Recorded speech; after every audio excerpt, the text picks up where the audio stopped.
Ladies and gentlemen, the hairiest and cuddliest comic book movie analyst on the web today, Jonathan May.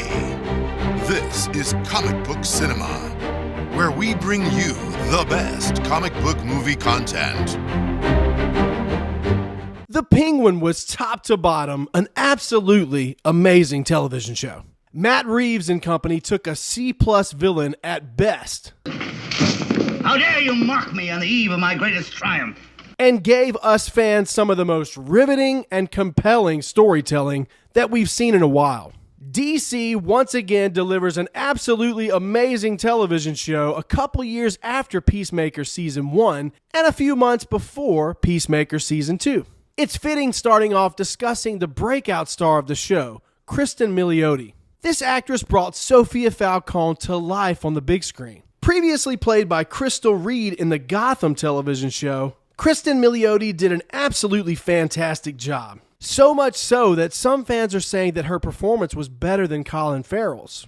I disagree with this, but it's definitely something that's debatable. But some outlets are going as far as comparing her performance to Heath Ledger's iconic turn as the Joker in The Dark Knight. You must be out of your damn mind. It's true that she elevated this character in a lot of ways, but she's not making my top 10 list anytime soon. Maybe a top 10 female villains list, but nothing more. Warner Brothers is now all in on Matt Reeves' Elseworlds Batman universe, with plans for a supposed Joker show on the horizon and the Batman 2 set to be released in late 2026. I still have my doubts about Barry Keoghan's version of the Joker, although most fans are already buzzing about this actor in the role. Some are worried that we're getting too much Joker, which is understandable. But we all have to keep in mind that this Joker show probably won't arrive till 2027. Hopefully by then, the sour taste of Joker folly adieu will have left our mouths.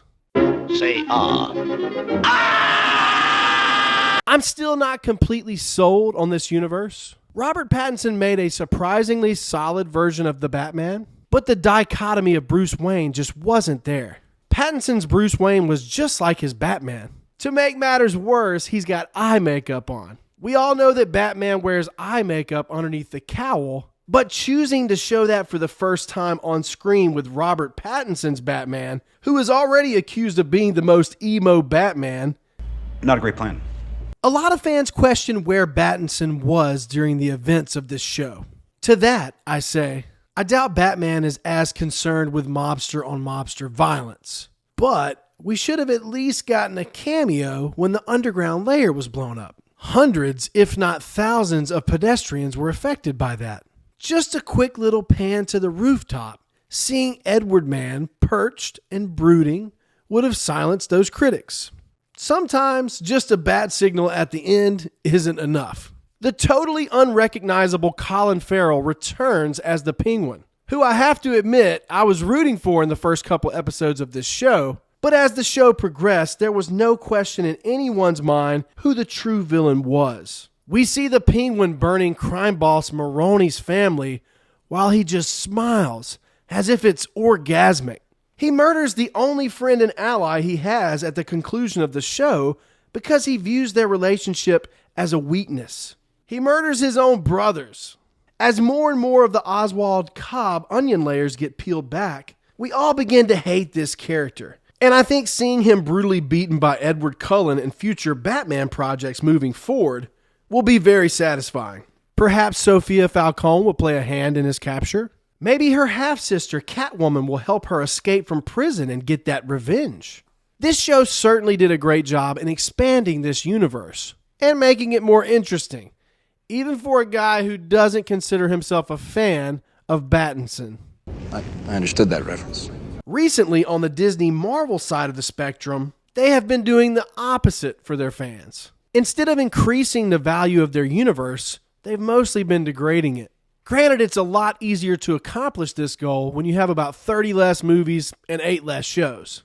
One fascinating thing about this show and character is all the incredibly sticky situations he gets himself into.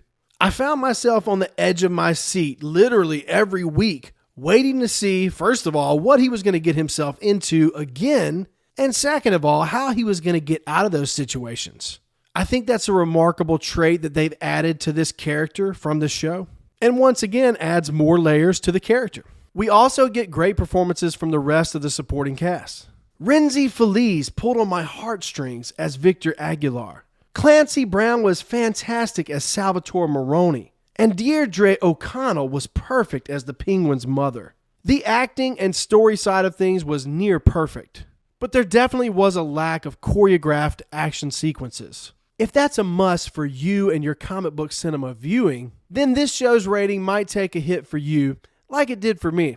On a scale of 0 to 10, 0 being terrible, unwatchable, I never want to see it again, and 10 being perfect, I have this show snugly at an 8.0. Only time will tell if this universe will continue to blossom, or if Pattinson and Reeves' universe will go the way of the spiderless Sonyverse. Straight down the gutter with the critics and with the financial returns. What are your thoughts? Sound off in the comments below. Thank you so much for watching. Check us out on our other socials, and until next time, have a good one.